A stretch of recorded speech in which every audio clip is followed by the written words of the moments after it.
Hey there, my name's Jason Williams, and this video is about my homemade camper trailer. Anyway, I built this probably 12 years ago, or who knows, I'm not quite sure when. Anyway, it got defected exactly the same time as my Land Cruiser got defected, and I've only just got around now to actually removing the defect. And I'm going to show you, like, the defect I got was for the brakes on it had failed. They weren't working anymore because it's a two ton trailer, and it's supposed to be braked anything over 1.5. So being that it's 2 ton, it needs to have brakes, and it got, I went through a checkpoint, obviously, with the police, and that's when the car got defected for the too dark tint, and the trailer got defected for the brakes, which were obviously failed. And anyway, so I've got to it, and so the defect, I've disassembled this.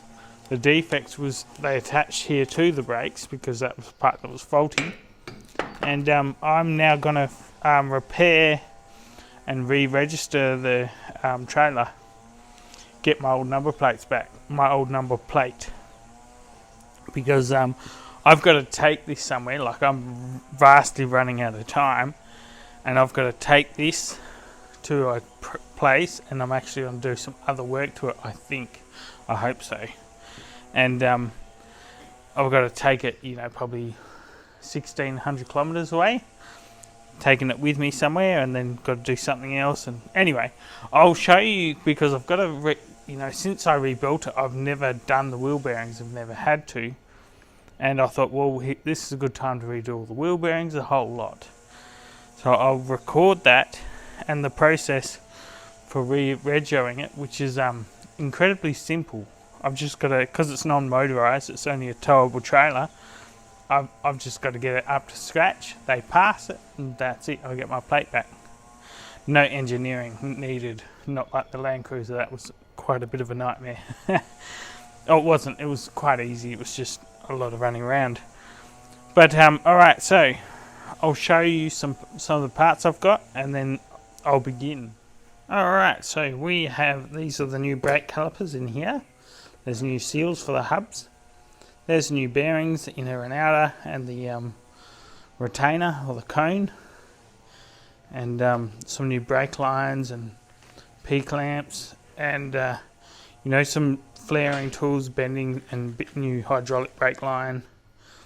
And this is the old brake caliper. You can see where it failed. It got jammed, and the thing created smoke and started, caught on fire, sort of. It wasn't that bad, but you can tell it's completely stuffed. And yeah, let's begin this job. Alright, and so the first protocol is to being that these are 2 ton axles, they have a much larger bearing than a standard trailer, or much larger set.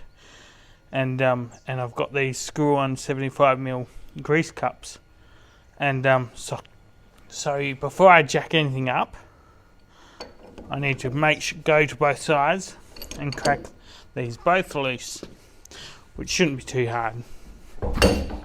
Yeah, pretty easy. Just making sure they're loose. I'll do the same to the other side.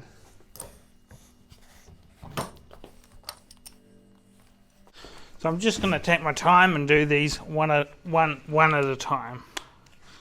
Being that that one's loose, the wheel's jacked up. Now I can pull these off.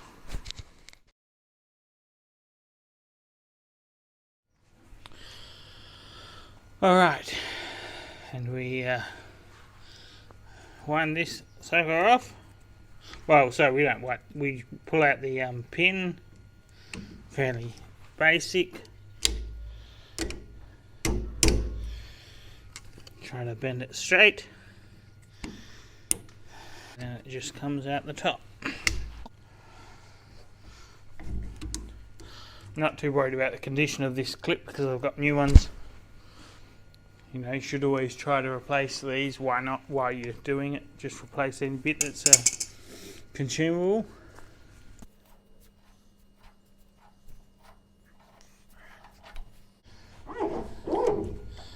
Wash the bearing, come out together.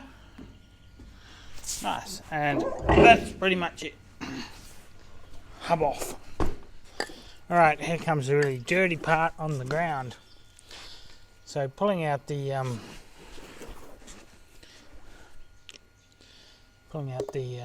bearing,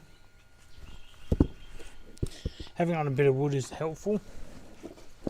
And this has a seal retainer in it, which is different from the seal that's going in there. So I've just got to do this and get it out. There we go. That's bearing retainer out. For the seal slide. Old bearing out. And a good idea now is, being that there's so much dirt and grease and crap, is to give it a good scrape. All the excess grease, everything has to come out. You're basically going to clean this up so it's almost like new. And give it a hit with heavy duty grease remover. I haven't removed the cones out, but you'll see why. It's a bit, you know, you can do it at this stage. It's just easier to give it a bit of a clean first. Leave that to soak for about 10 minutes and try again, or give it a wash with water. Give them all a bit of a wash.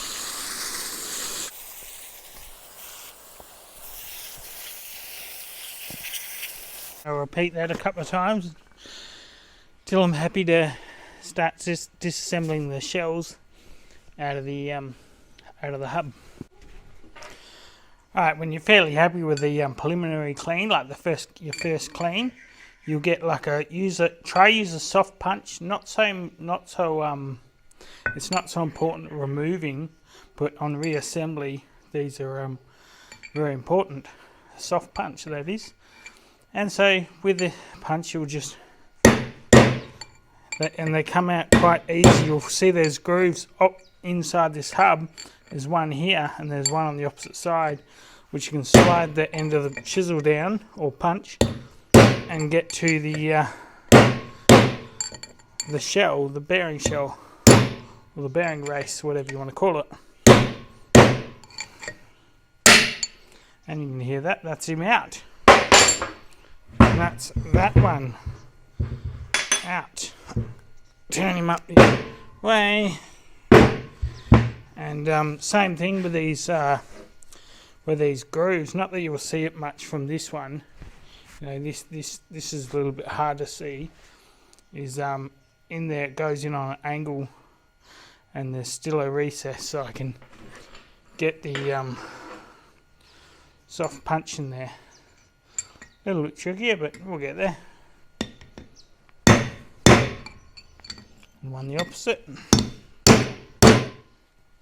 Alright, so here's a new bearing shell, and that's going to slip in there, and I'm going to use the press to put them in, this old press. And what I've got is the old shell, old bearing case, and I've put a cut in it with a 1mm disc of the grinder, and that'll help it, you know, pry out quite easily. And I'll sit that on top, and then I'll probably use this plate of steel, and you want to hopefully try press it in evenly. Once it starts, it goes in evenly.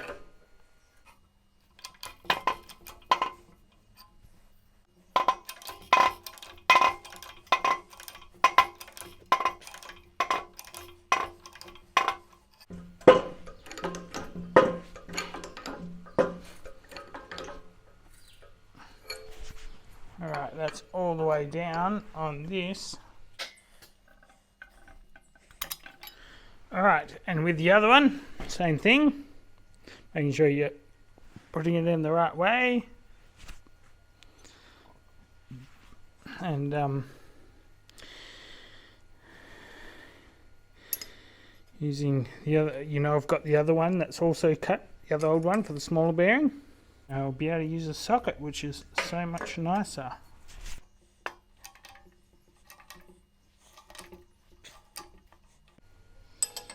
Again, just making sure it seats in that next bit, just to test. I mean, you feel the difference once it's in. It's quite obvious. Same as when you're hitting them in. It's there's a very distinct sound change, and it feels different. And same with this.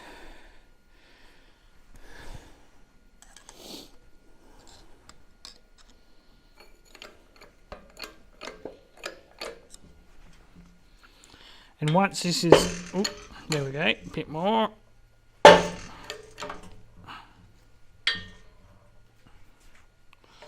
Once this is in there and I'm happy, I then pull it out and inspect it with a mirror and a light. Now I know I reckon that needs to go a little bit further in. So what we'll do is line that up again, tighten it up and go again. Alright, well I reckon that is all the way. What we'll do now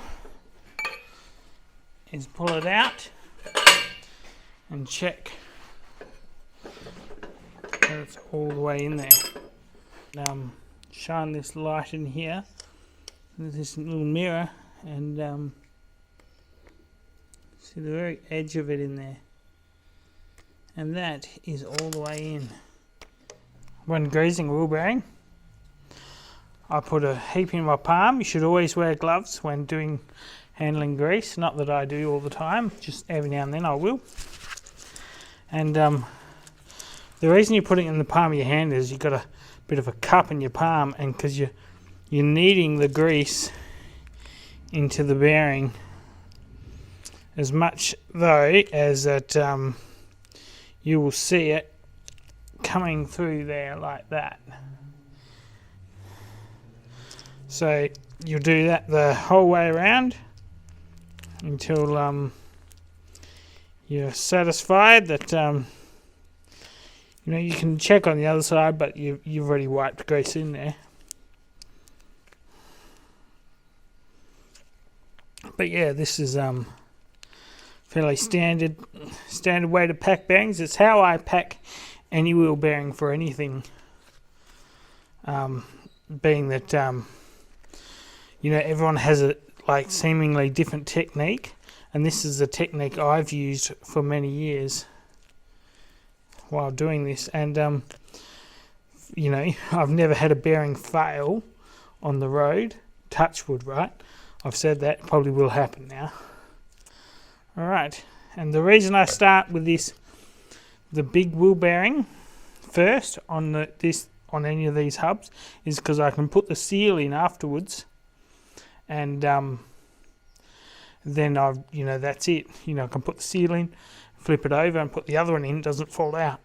I mean, you don't put heaps and heaps in there. You can see me putting what seemingly look like quite a lot. But I'll also pass by the bearing and begin filling the void, so to speak, because there's a void between the two bearings.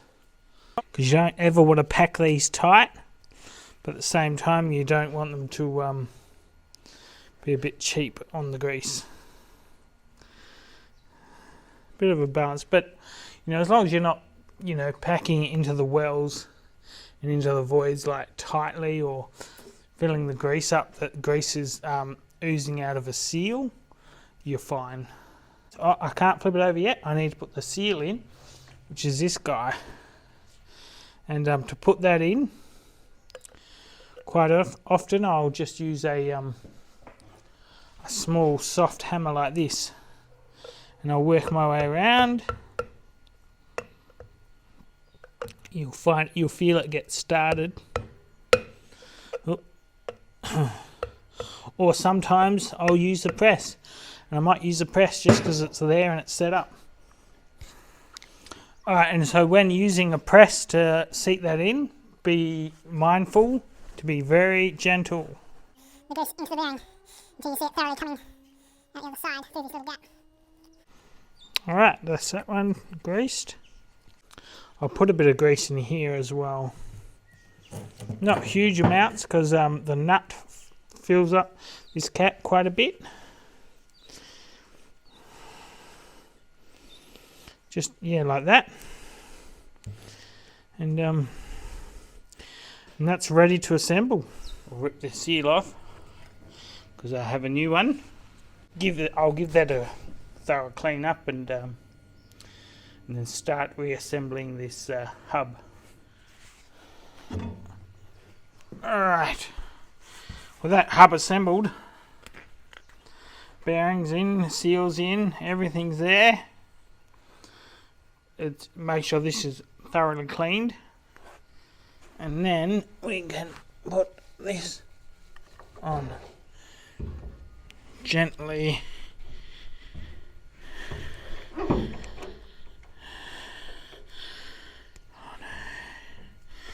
Don't do that to me.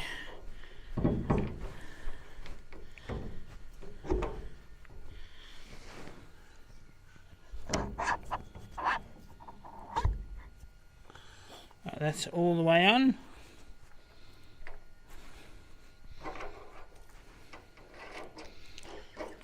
Front bearings in. Since it's all clean, that's all clean grease, so try not to lose all of it.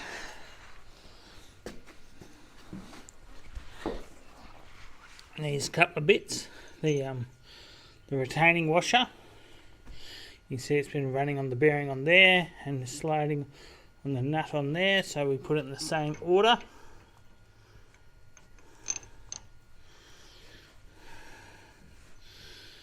Put the nut on.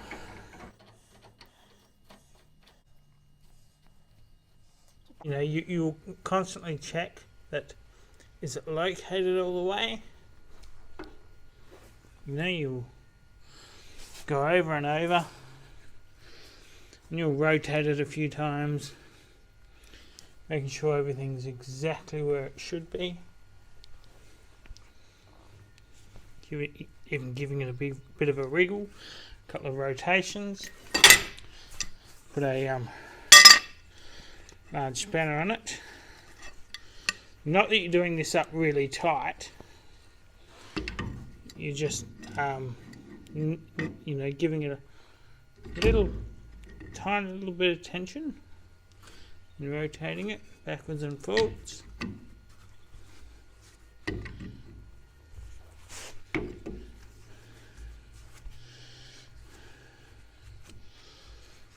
Alright, and so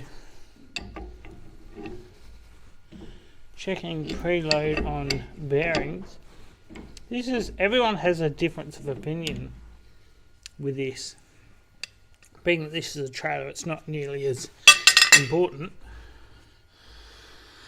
But however, like if you do something up by hand as tight as you can with your hands, and you rotate it, and the bearing shells, cones, are seated like they're firmly in place. And if you tighten this up by hand, as tight as you can, that's kind of the preload you want.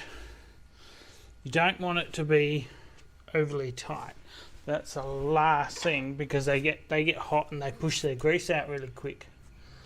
So we'll I'm fairly happy with that there. If I go a bit more, see, that's starting to put a bit of pressure on that bearing. It doesn't want to be loose, obviously, but it does not want to be tight. If I tried to get that to the next aligning hole, that would be too tight. Whereas I can get it in that hole, and then that'll about do. So I'll just bend that over and put the cap on, and then it'll be the brakes.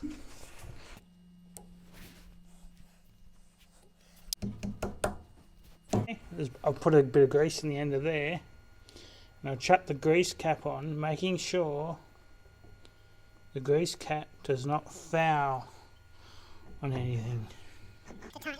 And I won't do it. I won't nip it up tight till I've got the wheel on its back on the ground.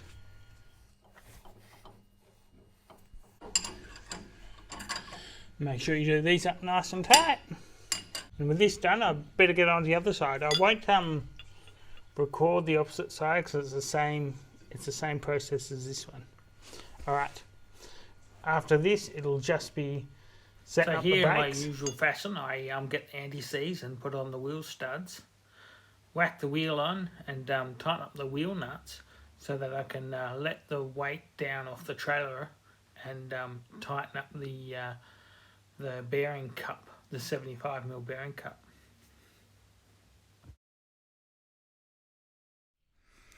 Alright, with the hubs and the brakes done, next port of call is to put them hydraulic brake components back together, and this is the hitch. As you see, it's, I disconnected it, but I'm about to reconnect that, and there's the defect notice paperwork attached to it. But I'll take that off, grease it all up, and put it back together how it's supposed to be, and beginning running with brake lines. And so now I disassemble the hitch off, and I do this so that I can thoroughly clean everything, absolutely as clean as possible, and grease up the hitch as you see me doing there, and while cleaning everything, making sure it's perfect, and refitting everything, and do the bolts up nice and tight. And this is something you don't want to be slack on. These are components that you do not want to ever come loose, because that'll cause catastrophic damage if these come loose. And making sure you use high tensile bolts for this 8.8, and rattling them up nice and tight with a rattle gun so that they don't ever come loose. Alright, so I've not been recording this because it's been a little bit difficult. That's, getting under there, and I've just been under there whinging and complaining. And so I've done the hydraulic lines for the brakes, hydraulic brakes, and they're all on there, all up until this T-piece right here. A little bit in there. So I've got to go from there to here. And once that bit I'll do now, and I'll be able to record just that small section. Looks pretty good, should do the trick. Yep, alright. I guess I'll whack this on now. Anyway, that's the flaring side of it. Hopefully it all works, I guess we'll find out.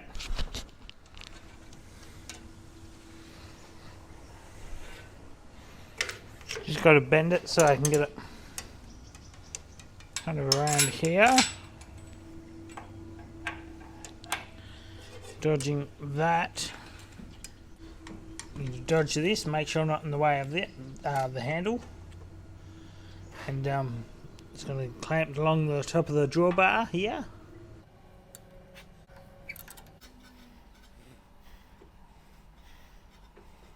Aim out a little bit of. Make sure there's no burrs. And then again. Oop. Don't make the mistake.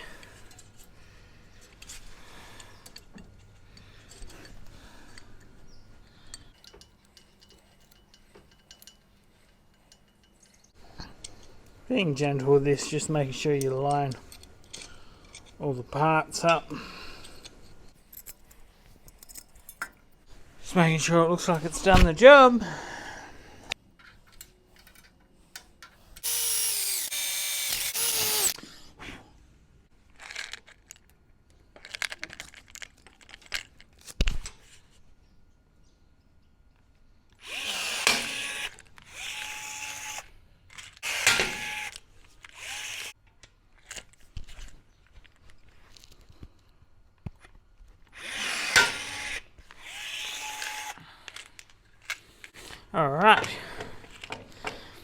Now time to fill it with fluid and check it for leaks and start bleeding it up. Alright, rego day. You see there's no number plate? Well, re-regoed. See how I go with it. Checked everything over. Got everything, I think, pretty good. Still got the defect tag. Not sure if that's useful or... Either way, it's meant to be there, I guess. They can take it off. And what have I got? I've just got to hook it up and take it to get inspected. Alright, let's see what happens. Well, what do you know? Back on the slab, trailer is regoed. It is all good. Everything went according to plan. Amazing. It was a little bit of a rigmarole. Mostly just stressing over nothing, but all done. All done. It was quite a simple process. Sweet. Alright, thank you so much for watching, and this rigmarole and going through this all over again to register it, even after, anyway, it was defected. It was how it was. Alright. Thank you very much for watching, and I'm a bit tired now. This has been stressful for a while. Alright, thank you very much for watching, and I will aspire to see you in the next one. Cheers, thanks.